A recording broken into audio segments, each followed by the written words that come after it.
Hey, it's Chronologically Gaming, the only channel that's perpetually retro because we're playing every video game in order of release. No nostalgia. Let's go see some more games you have never heard of at some point in November 1982.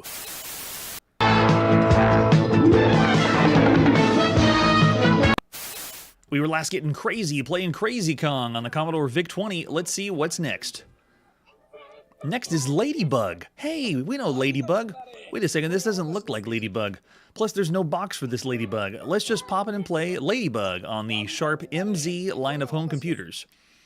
This is by Michael Schreiner, published by BBG Software at some time in November 1982. Why wasn't there a box? You expect this game to have a box? Of course there's no box. If you can find a box online, I'll give you $1,000. All right, here we go. I want to load this, and we are going to show you the magic of emulation and then fast forward so we don't have to wait for this thing to load. You can hear the magic. There it is, Ladybug. Awesome. Don't adjust your cassette, your TV sets. Everything in this game is in German because this game originated from Germany. This is the 19th game that we've seen on Chronologically Gaming that originated in Germany, or all of the text is German. So this is just par for the course because we're playing everything. This is the 22nd game we've seen on the Sharp MZ line of home computers. Go ahead and read at your leisure. It's going to explain what the bonus is and what Ladybug is, but we pretty much know what Ladybug is. This is an unofficial port, has nothing to do with the official Ladybug we saw in the arcade or the Ladybug we saw in the ColecoVision. Totally different, but it's obviously going to take some liberties. All right, hit the space bar key. Yeah, there we go. Make sure you have lots of fun. And then also drop a line for Michael Schreiner. Great job, Michael. I love it. Now, this is asking us in German if we want to adjust the controls. So you can redefine the inputs, which we definitely want to do. You can do Ja or Nein. Ja. Which one do we want to go for up? Which one do we want to go for down? What do we want to do for left? And what do we want to do for right? And that's it. You just have to do up, down, left, and right. It's keyboard controls only. We got Ladybug with the high score table. You can do a 1 or 2 player game, but 2 player is hot seat multiplayer. So I'm going to push 1, and let's go and play some Ladybug. There it is. And it does work. Look, I am obviously a bug. Amazing. I can't really tell which ones. Okay, there's the bonuses. I can see the letters on the outside. It's spelling extra. Here come the other enemies. Now, this is also interesting with the controls. When I tap the button, look, I can actually fine-tune my movement if I want to. It does not, when I tap the button, I don't think the computer recognizes releases of the keyboard, so I'm having to hold down when I want to travel in a direction. When I let go, I stop, which sounds a little strange. This is usually when we play Pac-Man style games or arcade maze games like this. Usually we can just continue to move, but it's not letting me continue to move. It is monochrome colors only. And we have seen plenty of color games on the Sharp MZ. It just decided not to do that. All right, so you can see I'm able to use my turnstiles, trap the enemies. It is working as expected. Look at that. Trap that one there. The only thing now I have to be sure of... Oh, that must be the skull. It didn't look like a skull, but it definitely killed me. It goes for player 1. So yeah, this has all the elements. Oh, that's what it looks like, a face on the screen, which I think they described that at the top. But yeah, it is Ladybug. We're playing it yet again on home computers. And for keyboard controlled only, it works all right. At this point, the best way to play Ladybug is the ColecoVision version on home consoles, but this will be rated against everything else that you can play on all home computers. Oh, wait, I don't think I'm going to get the extra. Let's see if we can sneak over there. Wait, what am I missing? Oh, I missed this one? You have to pick that up? There, I did it. You go to part 2, they give you a different bonus. They say good luck. Hey, it's in English. Maybe only the instructions were in German? They're trying to give us music, I think, before we play the next one. This is the very first game we've ever seen by BBG Software or Michael Schreiner on Chronologically Gaming. This is an arcade maze game. Why isn't it going? It's just playing tones for part 2, and it's not continuing to the next screen.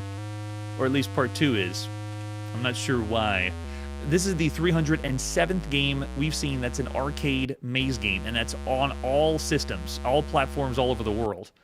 Oh, there we go. Gosh, it took that long to... Oh, it was loading. So here's part 2. We begin again, and we're able to play moving around the screen with Ladybug. I like that they incorporated still the bonuses. And at this point, this is the fourth game we've seen that is a variant of Ladybug. So believe it or not, there's already been games that have copied Ladybug. In the arcade, we saw Dorodon and Beezer. And at home, we just recently saw Doodlebug, which was a variant of Ladybug. So this one right here, it's the worst way to play a variant of Ladybug. I'd say Doodlebug is better if you twisted my arm, because, I mean, there's no joystick control, but this one's still getting the job done, and you still have a pretty good time if this was the only computer you had right now. I also catalog this as a total unofficial port because they're calling the game Ladybug, and it has nothing to do with the real Ladybug, and I don't even think they changed the name later. But you notice we have different enemy types, so that's a cool plus. All right, there's a quick taste of Ladybug, not the real Ladybug. A totally different one on the Sharp MZ. Of all the games you could play on all home computers right now, this one's okay. This is actually a pretty good game to play, even though it's keyboard controlled only. I'm thinking somewhere around average for everything up to this point, because there's a lot of arcade maze games, but there's not a lot of Ladybug specific games. Looking over in the chat, I see a 2.5 star, maybe because of the monochrome, you know, not a lot of color. I mean, Ladybug, you gotta have a lot of color. Whenever think of the ColecoVision version, it was beautiful. GE Stream saying 3.5. 2.5, yeah, so it's still around the average range, but I wouldn't say exactly 3 stars. This is a very good time. There is multiple levels if you wanted to keep playing. I'm going to say 3.5. For all the games you could play, it's not a lot of Ladybugs out there, but there is a lot of arcade maze games. I'll give it that. Yeah, 2.5 from Barclay. So mostly between around the average range for all the games you can see, but yeah, right? It's very difficult to rate something on a computer you probably have never heard of before. All right, so that's Ladybug. Let's see what our next game is. Next, we're going to play the game Lokar's Magic Staff. And I've mentioned this, so I'm not super excited for this game. This is on the TRS-80 color computer. All we got for this one is an advertisement. It says, it has the Alchemist Laboratory here too, which is very similar to this game. Can you unlock the deadly secrets of Lokar's Magic Staff? $15, just like the Alchemist Laboratory? What a ripoff. Paying $15 and realizing you're going to get this piece of junk? All right, let's pop in and play Lokar's Magic Staff. This is by somebody, but published by the Real Software Company at sometime in November 1982. We know who published it. We have no idea who did this. This is the 166th game we've seen on the TRS-80 Coco. How do we load this? The second game we've seen after the Real Software Company, they did the Alchemist Laboratory, so either one. All right, looks like we're running basic. Lokar. Staff. We really didn't even play the Alchemist Laboratory because it kept crashing or being buggy. And I'm sure it was because of the emulation, but still, we didn't have the best time. We got the idea. All right, Lokar's Magic Staff. Hey, it says 1983. The copyright does, but the first time you ever saw the ad, the one we just looked at, was November 1982. Yeah, Marshall, I know. Sometimes I spoil it if it's really, really, you know, bare bones. We get a little tune. It shows us the staff. It's breaking up into segments, and you got to make your way through the segments of the staff by, you'll see in the next screen. I have no idea who did this. You're in the chamber with no doors or windows. There's 5 crystal statues and Lokar's staff in the room. The staff has 3 sections, but only 1 is activated. Each section there are 5 carvings. You can touch each carving 3 times before it fades. By touching different combinations of carvings, you have to try to activate the entire staff and use it to get out of the chamber. So it sounds intriguing, but just watch. These are the carvings and how many touches are left. So we're just touching things. Which carving would you like to touch first? If we touch snake, you can see it lowers the touch. I'll touch wasp, and it makes some changes. So I did the 2 touches. You see it made the symbols change just a little bit. And a ball pops out of the staff and bounces away. Okay, so that happened. And then I'll try touching spider and touching centipede. We got to touch centipede because, you know, the game. Centipede. So you can see it's changing what the staff looks like. At least we have something happening where the game's not crashing. The statue of the net man comes to life and casts his net in the air. He catches it and turns back into a statue. So I'm just going to stop the game right here. This is the whole game. It is completely random what you are doing. It gives you the illusion you're doing something. That's what the Alchemist Laboratory is and this game is, but you're really not doing anything. You're just doing trial and error and seeing what would happen. It barely constitutes as a game. There you go. That's Lokar's Magic Staff. Not very magical, but for $15, what a rip. Of all the games you could play across all home computers, I'm giving it half star. It's broken because, well, the Alchemist Laboratory actually did break for us, but this kind of quote-unquote game, I'm calling it broken. It is not. Someone says 4.5 stars in the chat. Oh, man. Yeah, I'll leave it at half star. Not even getting close to anything else after that. All right, let's see what our next game is. Our next game is Midway Kaizen, or Midway Campaign, that we've already seen in 1980 on the Apple II, Commodore PET, TRS-80, and the Atari home computer. This one is the port that Avalon Hill did in North America, brought over to Japan. The first version of this game was on the Fujitsu FM7, at least the first one that we're seeing, because I'm sure it was ported to lots of different computers. All we got for this one is the front of the box. And if you see FM8, it's because most of the games that were first for the FM7 were interchangeable. You could play them on the FM8 or the 7. But at the front of the box is showing us the game itself. This one is a very, very bare-bones strategy game. We originally saw this in 1980. There's no campaign mode to speak of. You can control either the Japanese fleet, like carriers, Asagi, Kaga, Soru, Hiryu, and Zuiho, or American, including Enterprise carriers, Hornet, Yorktown, Midway. At the end of the battle, the game will report if there's any carrier that has been lost and how many planes on either side are shot down, as well as a bottom line report on which side won the tactical victory. It's a complete strategy game. And I think all we have is, we just have some screenshots of what the game looks like. And this looks just like it did when we saw it in 1980. So it might be a direct port of the strategy game. All the text and everything. Any operational strategic simulation of the Midway campaign it's one of the first Midway computer conversions that we ever saw. It uses the XY axis to move your units like you're seeing on this grid. The battle gives an adequate challenge in 1980, but the design of this game, the parameters are they're pretty much obsolete. I mean, by now, at least in 1982. They may have been amazed in Japan, but we're not as amazed here. There's the example of the title screen. It was originally Avalon Hill that did this, but this was brought over by Kia, Overseas Industries. They did the publishing for this. So this is another game that is lost to time. We have no way to play this. In fact, there is no video I've found of anybody else playing this version of Midway Campaign or Midway Kaizen. So if you get any of that, let me know. In the meantime, let's see the next one, which is the other version you would have seen for Midway Kaizen. Also for the NEC PC 6001. This one we have a little bit more artwork, but that's about it. Like, ooh, we got the fancy box, and all they did, I mean, look at that. They just put a different sticker on it. They're PC 6000. Fancy. But you flip it over in the back, it is very, very bare bones because they're just porting something over that came out in 1980 originally. If you want to get more information on this strategy game and a lot of other strategy games, I highly recommend the Wargaming Scribe. I'm going to put links down below of someone that actually plays all the way through the strategy games and gives you a full report. It's a great blog. So if you want to get detailed about strategy games, check the links down below for Wargaming Scribe or Zeit Game. There's another game we've already played in Japan at this point called Galactic Wars. It didn't take place in World War II. The game of Galactic Wars is essentially this game, Midway Kaizen, but it's in space rather than World War II. So there's another example of the box. Very, very nice. What do they show? They are showing the American ships over the top. So there's some versions that we played where you only play as the American forces. And I've heard there was a version where you could switch, between American and Japanese forces.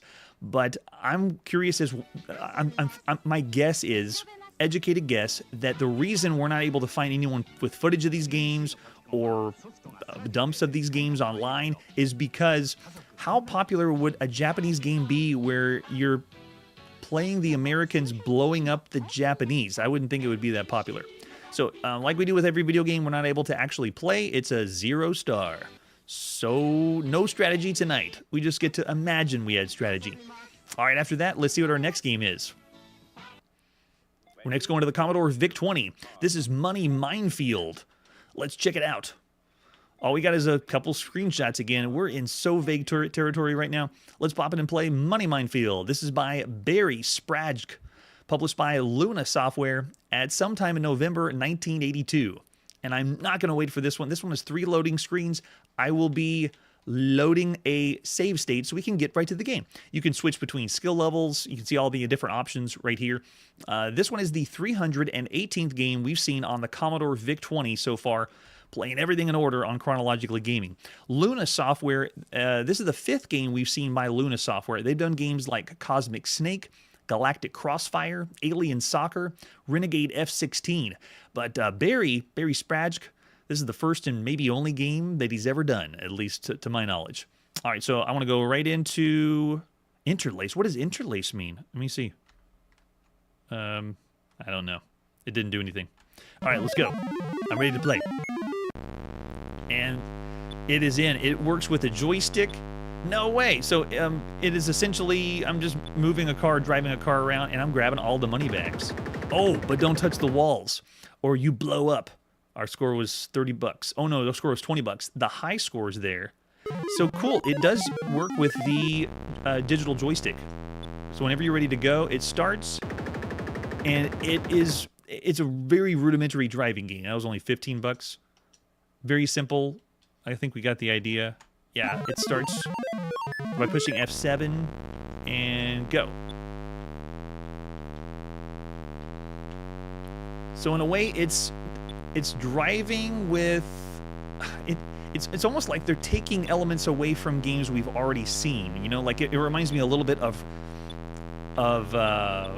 Head On, but you're not, you know, driving against another car. Plus, it reminds me of a top-down maze game without a maze. You know, there's walls there, but it's not a true maze, you know, like we've seen with Pac-Man and things like that. So it's almost like it's a step backwards when you want to think of the evolution of video games. Since we play every single video game, not every video game is going to be pushing genres or doing something revolutionary. I mean, this one's just very simple. Got it. Yeah, I see how it works, though. It is almost like this is a combination of... It's like a combination of Head On with Snake. But you're not getting all of the elements of Head On, and you're not getting all the elements of Snake. Because I'm doing the same thing I would do in a Snake game. You know, I'm moving around, trying to pick things up, but I'm just not, you know, growing in size like a Snake would have. So this one I would say is like a arcade maze plus arcade racing at the same time. Maybe the 16th game we've seen that's like this. Games like Dodge 'em, Rolling Crash, Dodge Racer, or Thief, the arcade version of Thief.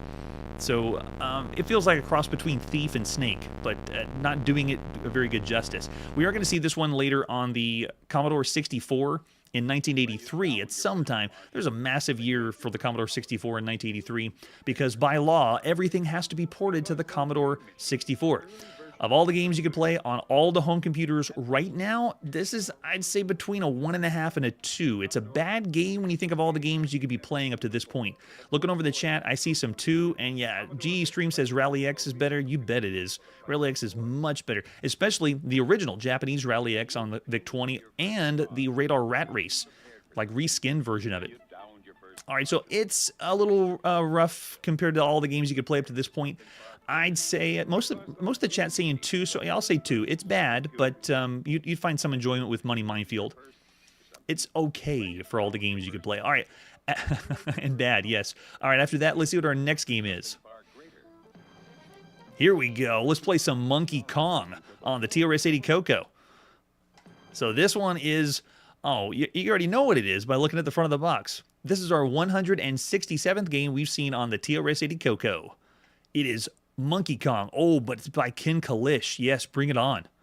Ken Kalish, this is the 8th game we've seen by Ken Kalish. He did Invader's Revenge, Phantom Slayer, so I'm expecting a first-person Donkey Kong shooter. Sweet. And it's by Med System Software. This is the 18th game we've seen by Med System Software. They've done releases like Arena 3000, Lucifer's Realm, The Institute, and the Warrior of Ra's series. We flip it over the back and oh my gosh, does everyone see that? Mario jumps into action on the color computer. Rolling barrels, ramps, ladders, and killer flames. So true to life, you'll try to insert quarters. How high can you go? Whoa, let the lawsuits fly. Mario? They actually call them Mario? I don't believe it. That blows my mind. You have the guts to call the character Mario? I don't believe that. That's amazing.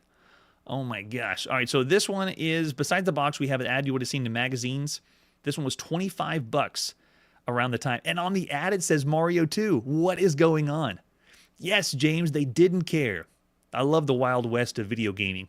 Before all the lawsuits start flying, you get things like this. It's so refreshing. There's the example of the screenshot. All right, let's pop in and play Monkey Kong. This is by Ken Kalish at sometime in November 1982.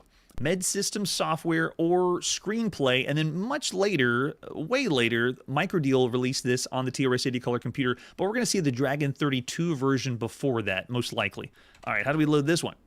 I'm ready. Bring it on. Oh, machine language. Nice. It's going to run fast. Monkey K. We got our joystick plugged in. I'm looking... This one has a lot to live up to. Donkey King is on this home computer. So this better be a really good Kong. Execute. It's like they tried to start music and then just gave up. Quick, we need music in the game. Put something in there and then it's like someone fell on the piano afterwards. I love it. Oh, I want to go in. Oh, it's showing both screens right here. So there you go. You can see this has 2 screens total. Can I just push a button and go? Or do I need to push... Okay, I do. You have to select the number of players. I can do... How do I do the number... Oh, you have to push the number on the keypad. 1 or 2 players. Okay, so... And then what level of difficulty? It looks like it was saying, do you want to play as the damsel in distress or do you want to play as Donkey Kong? But that's not how it was. Oh, sorry, Monkey Kong. Monkey Kong. All right, so let's do select level. And we're in.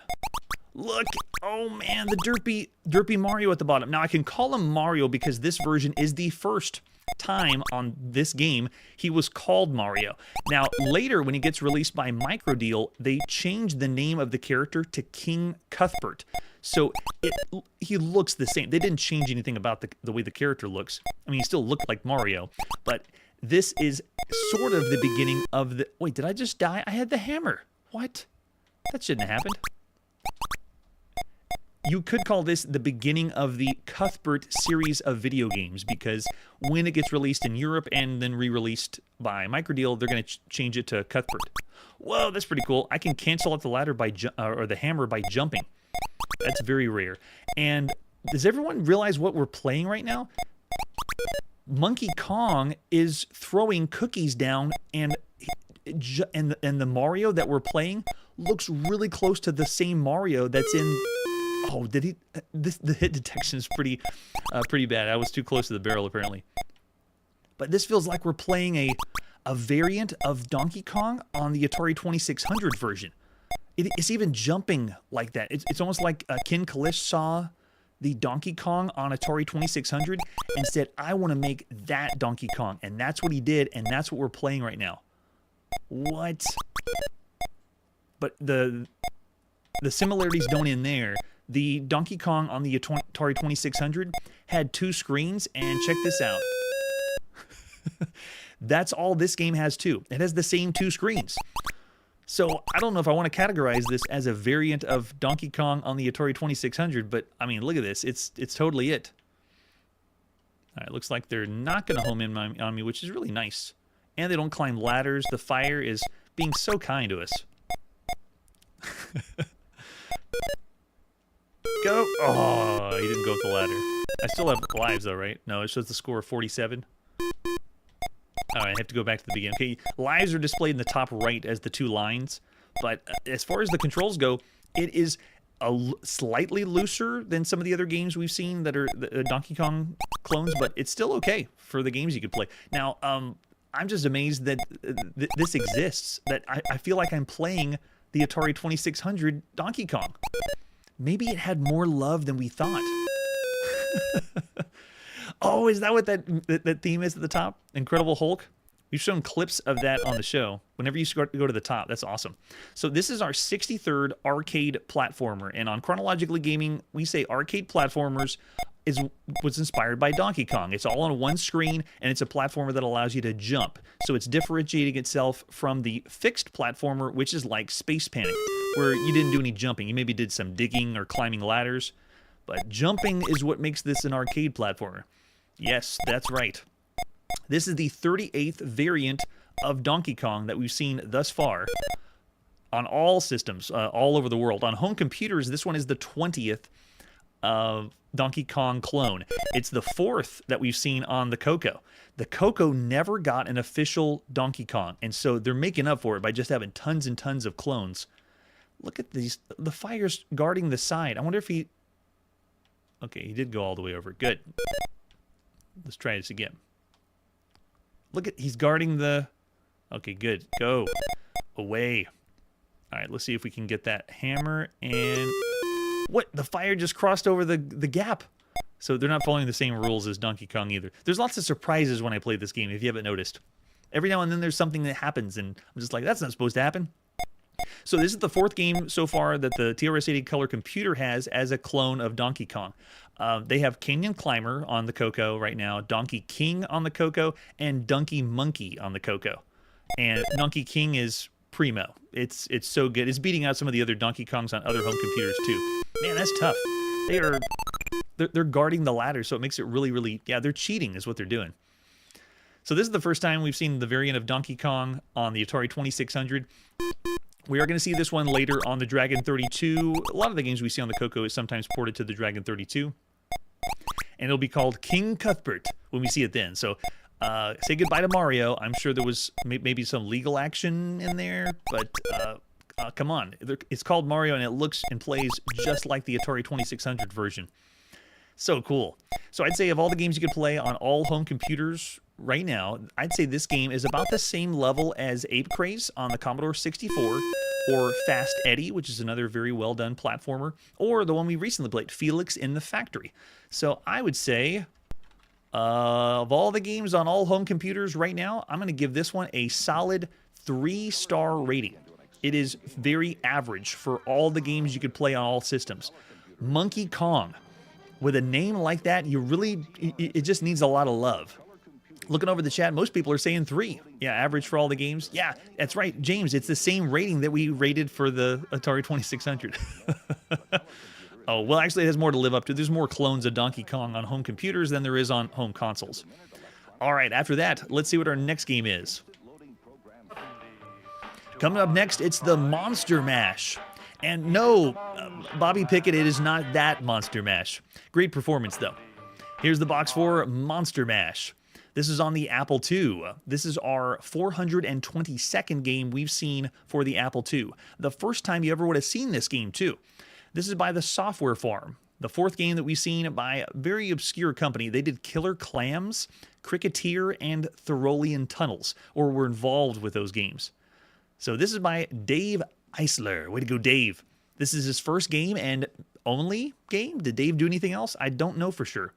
But this front of the box looks like someone made it themselves. Or wait, it may have been painted. But yeah, the quality you can tell is a little interesting. It makes you question, what kind of game is this? And that's how I want you to feel too.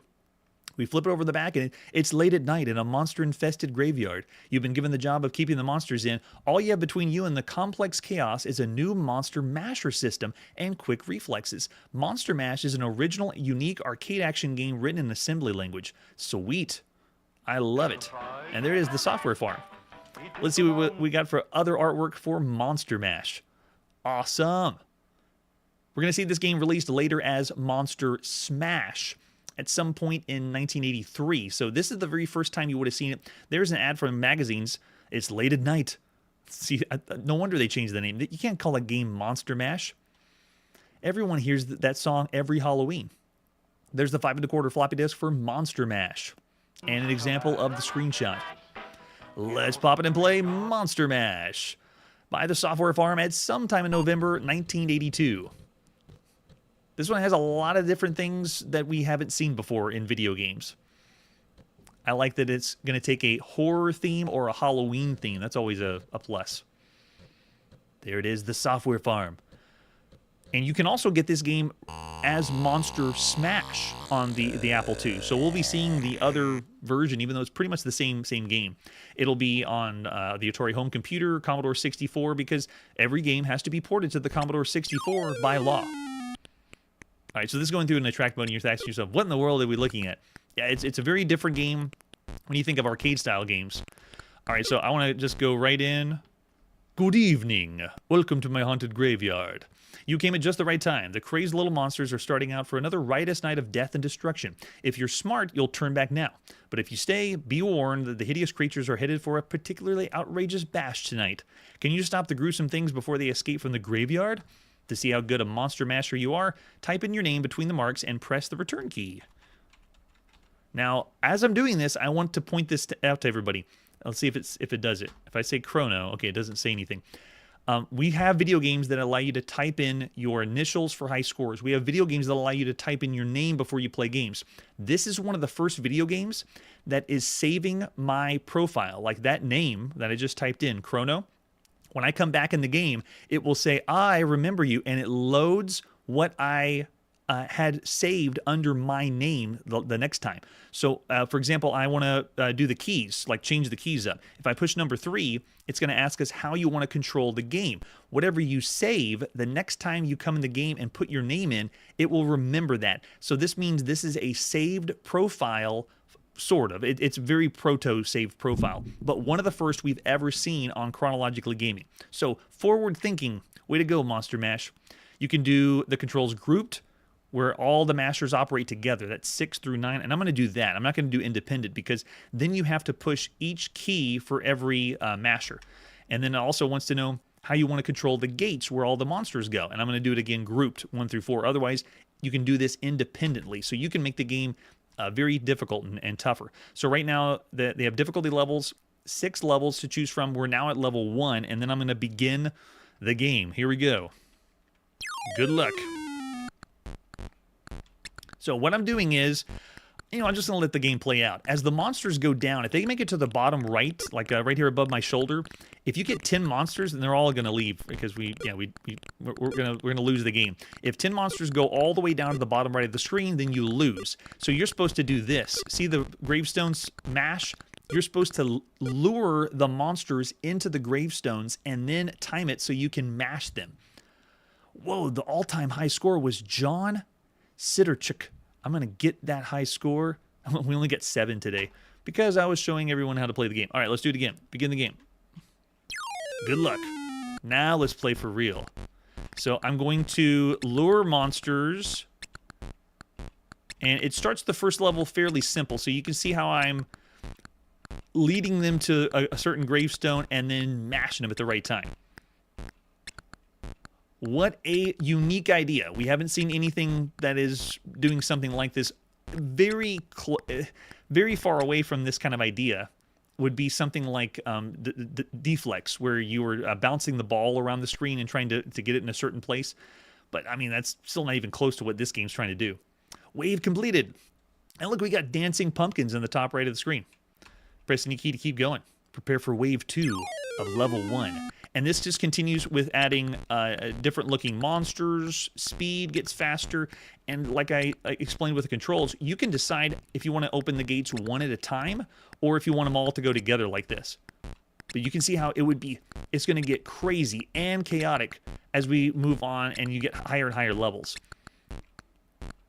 I love that this is not based on anything we've seen in the arcade, and it's starting to show the beginning of the originality of people making arcade-style games at home without getting the inspiration from something that we've seen in the arcades.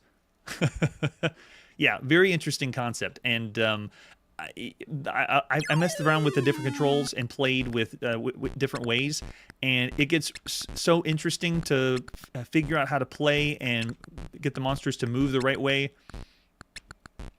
Lure them in the right spot. So you can see it's still humble beginnings. We're not going very fast, but you understand the concept. you need to mash the monsters by luring them into the gravestones, and the gravestones get mashed. Or, as we're going to see with the later release, smashed, because you can't call a game Monster Mash. I mean, come on. Oh, there you go. Great shout out, Curtis. We are going to see, yeah, Photon on the Coco. But yeah, it's 1991. I don't even know. I can't even fathom that. This is November 1982. It's going to be way too long. All right, so now it did a good job, and it says, I suggest moving up to the next level. What do you think? And it gives us options. So another cool idea of how they're doing this, because they're basing it on my profile with Chrono. I can advance to the next level or maintain this current level, and then it gives me all these options, and I'm doing this mid-game. That's a cool thing. Let's go ahead and advance to the next level. Prepare for wave 4 of level 2. Here we go. You got to be on your toes. And you see we got a new type that they introduced on this level.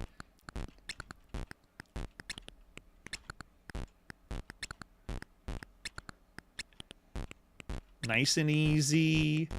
And if you look at the top of the screen, it's showing us the number of monsters we've mashed. And once we get all... Actually, it's going all the way around the screen, sorry.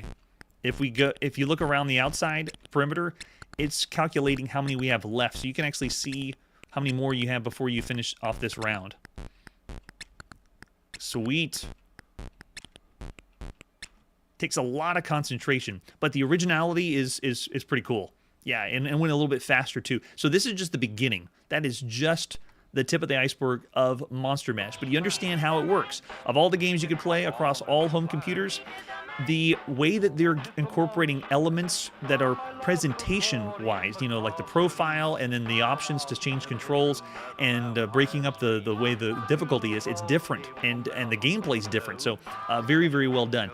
Definitely above average. For all the games you could play on all home computers, it's original. And I can understand why this was released later. It's picked up by Synapse Software. So we're going to see this on another publisher the next time we see it. This is the very first time we ever would have seen it. Yeah, I'm seeing mostly average. Oh, it's 4-star. I'm actually going to go 3.5. So above average for all the games you could play up to this point. Yeah, the menu options and originality, I would go almost to 4, but I don't want to go that far because it's still, it's a concept that would take a little bit of practice to do. Yeah, but 3.5 stars for sure for Monster Mash. Good job, Bobby Pickett.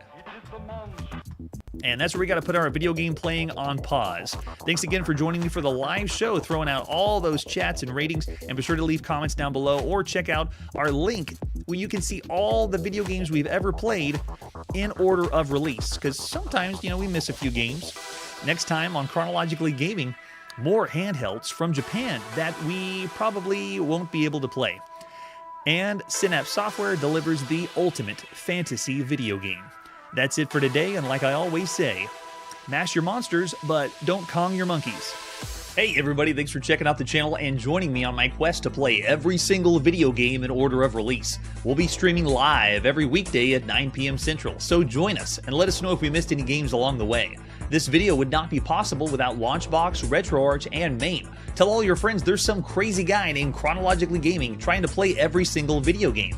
We have links down below that'll send you to places like our Discord and Patreon, and one that says all the video games we've ever played. If you go there, it's a list of everything, and you can click right to the game you want to see. Chronologically Gaming is the name to look for. We are perpetually retro, and we will catch you next time.